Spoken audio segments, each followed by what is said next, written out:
लगातार जारी, active case की संख्या पहुंची 1000 के पार। बलरामपुर अस्पताल में हुई मॉक ड्रिल, ब्रजेश पाठक ने लिया व्यवस्थाओं का जायजा। लखनऊ में बैंक के बाहर चली गोली, गोली लगने से एटीएम के गार्ड की हुई मौत। यूपी में बजा निकाय चुनाव का बिगुल, कड़ी सुरक्षा के बीच शुरू हुआ नामांकन। कानपुर में सारस को देख भर आई आरिफ की आंखें, 20 दिन बाद हुई सारस और आरिफ की मुलाकात। नमस्कार, आप देख रहे हैं आज की खबर। मैं हूं आपके साथ रागिनी सिंह। रुक करते उत्तर प्रदेश की बड़ी खबरों की ओर। उत्तर प्रदेश समेत देश भर के कई राज्यों को कोरोना का खतरा लगातार दिख रहा है। यूपी में रोजाना संक्रमितों की संख्या बढ़ती जा रही है। बीते 23 घंटे में प्रदेश में कोरोना से संक्रमित 174 नए मरीज मिले हैं। सबसे ज्यादा 61 संक्रमित लखनऊ में मिले हैं। वहीं गौतम बुद्ध नगर में 31, गाजियाबाद में 26, अमरोहा में 9, ललितपुर में 6 और वाराणसी में 5 लोग संक्रमित पाए गए हैं। नए मामले आने के बाद अब कोरोना के सक्रिय मामले बढ़कर 1282 हो गए हैं। कोरोना के कहर लगातार जारी है। कोरोना को लेकर बलरामपुर अस्पताल में मॉक ड्रिल की गई। उप मुख्यमंत्री ब्रजेश पाठक की मौजूदगी में बलरामपुर में मॉक ड्रिल का आयोजन हुआ। ब्रजेश पाठक ने अस्पतालों की व्यवस्थाओं का जायजा लेने के लिए मॉक ड्रिल का आयोजन किया। लखनऊ के केजीएमयू लोकबंधु लोहिया में भी कोरोना के देखते हुए मॉक ड्रिल की गई। कोरोना के कहर को देखते हुए बलरामपुर अस्पताल समेत 11 अस्पतालों में ये मॉक ड्रिल हुई। राजधानी लखनऊ के बीकेटी थाने में गोली चलने की वारदात सामने आई है, जहां एटीएम मशीन में पैसे डालने वाले गार्ड की गोली लगने से मौत हो गई। सूचना पर पहुंची पुलिस ने मौके पर पहुंचकर मृतक के शव को पोस्टमार्टम के लिए भेज दिया है और आगे की कार्रवाई में जुट गई है। फिलहाल अब तक गोली लगने का कारण स्पष्ट नहीं हो सका है। पूरी घटना बीकेटी पर मौजूद बैंक ऑफ इंडिया के बाहर की बताई जा रही है। सुबह 11:30 बजे स्थानीय थाने पे एक सूचना मिली कि जो एक प्राइवेट एजेंसी द्वारा जो कैश लोडिंग का कार्य किया जाता है, उनकी जो कैश लोडिंग वाली गाड़ी होती है, उसमें एक प्राइवेट सिक्योरिटी गार्ड जिनका नाम छोटे लाल था, उनके द्वारा एक्सीडेंटल फायर हो गया था। तो पुलिस मौके पर पहुंची और उनको हॉस्पिटल में पहुंचाया गया, जहां पे उनको मृत घोषित कर दिया गया है और बाकी आगे की विधिक कार्रवाई इसमें की जा रही है। प्रथम दृष्टया अभी इसमें पूरी आगे की हम जांच करेंगे और प्रथम दृष्टया यही जो उनके साथ में जो लोग थे, उनके जो बयान लिए गए हैं, उसमें यही पाया जा रहा है कि ये एक्सीडेंटल फायर है।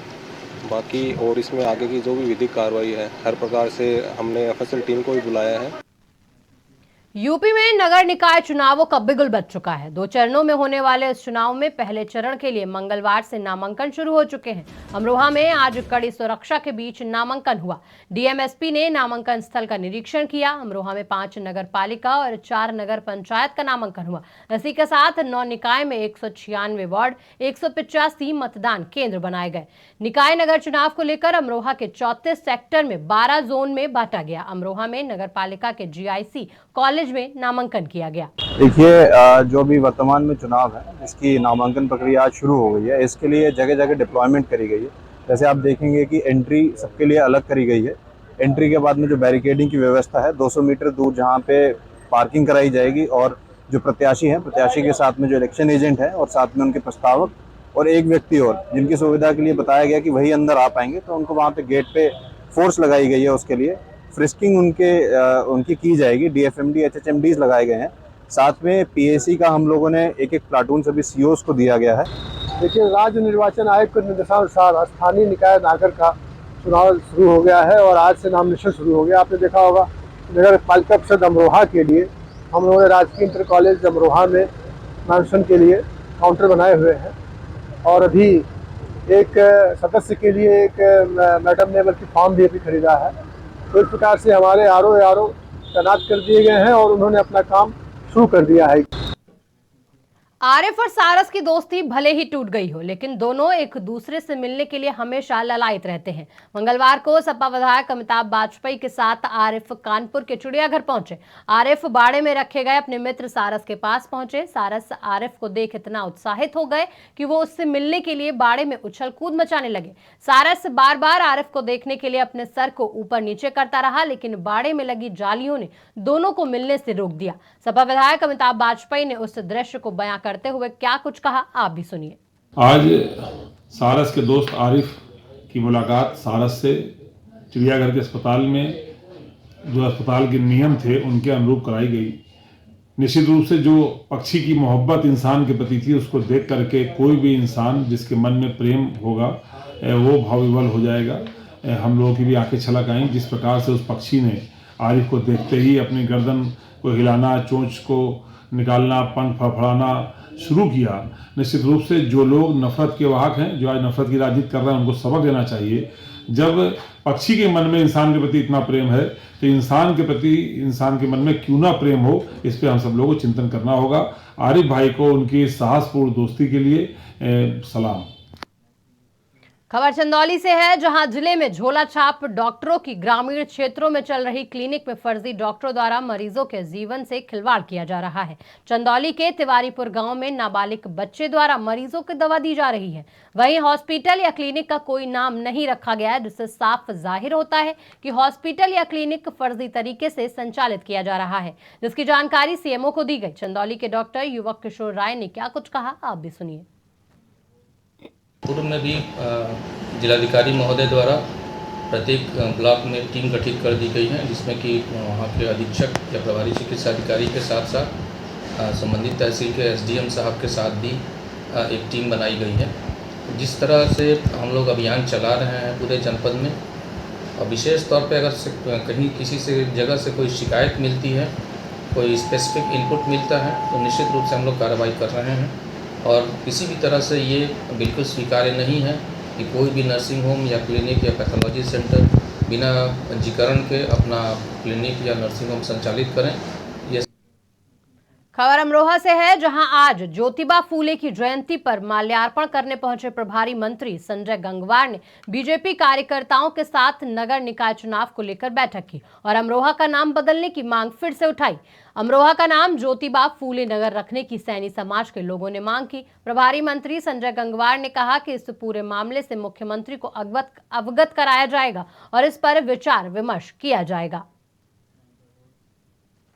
सपा का काम ही हमेशा जाति और धर्म की राजनीति करना है।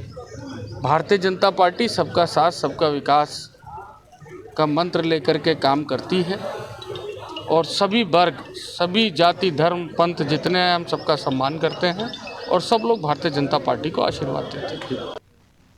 चंदौली में नगर निकाय चुनावों को लेकर नामांकन शुरू हो गया है। एक नगर पालिका और 3 नगर पंचायत के कुल 4 अध्यक्ष और 65 सभासदों के पदों के लिए नामांकन 17 अप्रैल तक चलेंगे। जिलाधिकारी निखिल टीकाराम फुंडे ने बताया कि नामांकन 11 से 17 अप्रैल तक सुबह 11 से दोपहर 3 बजे तक किए जाएंगे। नामांकन पत्रों की जांच 18 अप्रैल को होगी, नाम वापसी 20 को और प्रतीक आवंटन 21 अप्रैल को होगा। उन्होंने कहा कि निर्वाचन अधिकारी आदर्श आचार संहिता के दृष्टिगत poster, banner, hoarding, wall writing आदि प्रचार सामग्रियों को अविलंब हटवा दें। निर्वाचन के दौरान गाड़ियां, रैलियों आदि अन्य परमिशन आयोग की गाइडलाइंस के अनुसार ही जारी किए जाएंगे। जनपद में 4 नगर निकाय हैं, उनके 3 जगह नामांकन होने हैं, तहसील सदर, तहसील चकिया और तहसील मुगलसराय। हमारे जो शासन द्वारा निर्देश प्राप्त हुए थे और आयोग द्वारा जो निर्देश प्राप्त हुए थे, उसके तहत हम लोगों ने समस्त तैयारियां सभी हमारे नामांकन केंद्रों पे कर ली है। आरओ एआरओ सभी मौजूद है, सीसीटीवी से निगरानी रखी जा रही है, पुलिस फोर्स भी तैनात है और जितने भी नियम हैं उसका अनुपालन करते हुए हम लोग नॉमिनेशन की कार्य। बांदा में संदिग्ध परिस्थितियों में अधेड़ का शव पेड़ से लटकता हुआ बरामद किया गया। मामले में परिजनों ने हत्या की आशंका जताई है। सूचना पर पुलिस अधीक्षक, पुलिस बल और फॉरेंसिक टीम और फील्ड यूनिट के साथ मौके पर पहुंचे। मौके पर पहुंची पुलिस ने शव को कब्जे में लेकर पोस्टमार्टम के लिए भेज दिया।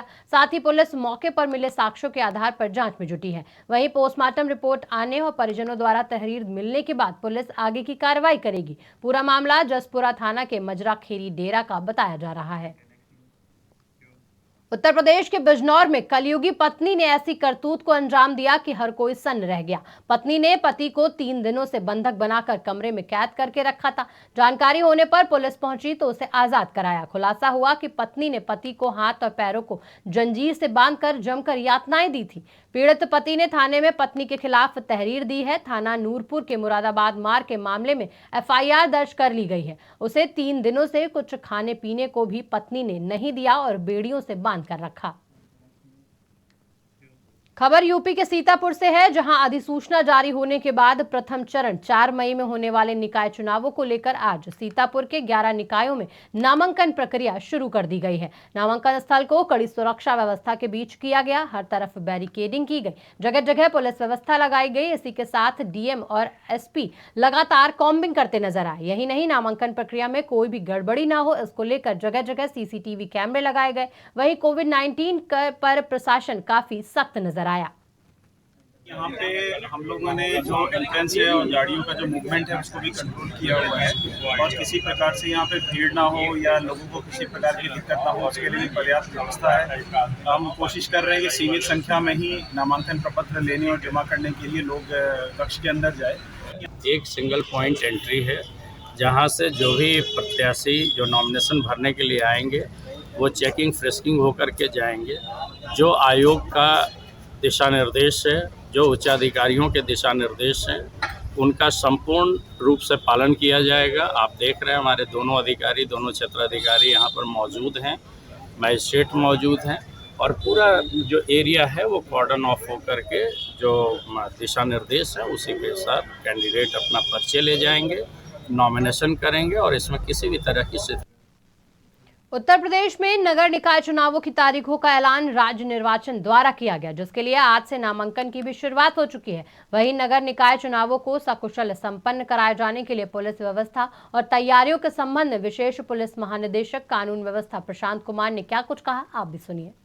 नगर निकाय सामान्य निर्वाचन 2023 के संबंध में राज्य निर्वाचन आयोग के द्वारा दिनांक 9 अप्रैल 2023 को अधिसूचना जारी कर दी गई है। उत्तर प्रदेश पुलिस पूर्ण तत्परता के से उपलब्ध संसाधनों, जनशक्ति एवं नवीनतम तकनीक का प्रयोग करते हुए नगर निकाय निर्वाचन 2023 को भयमुक्त, निष्पक्ष एवं पारदर्शी तरीके से संपन्न कराने के लिए पूरी तरीके से तैयार है। महोबा में धोखाधड़ी का मामला सामने आया है। महोबा के कुलपहाड़ क्षेत्र में साइबर कैफे संचालक ने BA के छात्र छात्राओं से ऑनलाइन फीस जमा करने के नाम पर धोखाधड़ी की। छात्र छात्राओं के पैसे जमा करने के बाद कैफे संचालक ने ऑनलाइन फर्जी रसीद के साथ फर्जी एडमिट कार्ड दिया और मौके से फरार हो गया। वहीं परेशान छात्र छात्राओं ने कोतवाली में शिकायत दर्ज कर कार्रवाई की मांग की है।